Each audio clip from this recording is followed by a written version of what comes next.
حدیث میں ہے ان ایام میں پسندیدہ عمل اللہ کے ہاں وہ قربانی ہے، جب قربانی کا وقت آئے گا ان دنوں میں۔ اور فقہاء نے لکھا ہے کہ اگر ایک آدمی اس کی جگہ پیسے بانٹے تو قربانی کی سنت ادا نہیں ہوگی،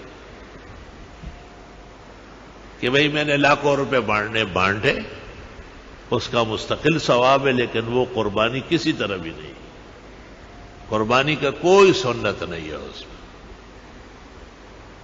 کوئی شخص فجر کی نماز نہ پڑھے اور اس کی جگہ مسجد بنا لے، کوئی جائز کہے وہ بھی اسلام سے نکل جائے گا۔ کوئی مغرب کی نماز نہ پڑھے اور کہے کہ جی میں 5-6 گائے کٹواتا ہوں، یہ کوئی خریداری کاروباری مذہب ہے کیا؟ یہ تو امر و اعتصال الامر کا مذہب ہے، احکام کی پابندی ہے، سر جھکانا ہے، جیسے کہا ہے ایسے رہنا کرنا ہے۔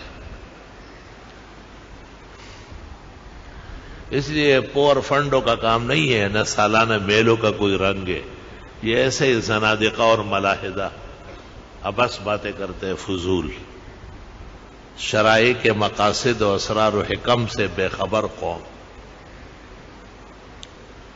انبیاء و مرسلین، اولیاء و متقین 1400 سال سے اہل ایمان، اہل اسلام قربانی کی سنت پر قائم دائم ہے، اور اللہ بزرگ و برتر نے ایک خاص شان نصیب فرمائی ہے۔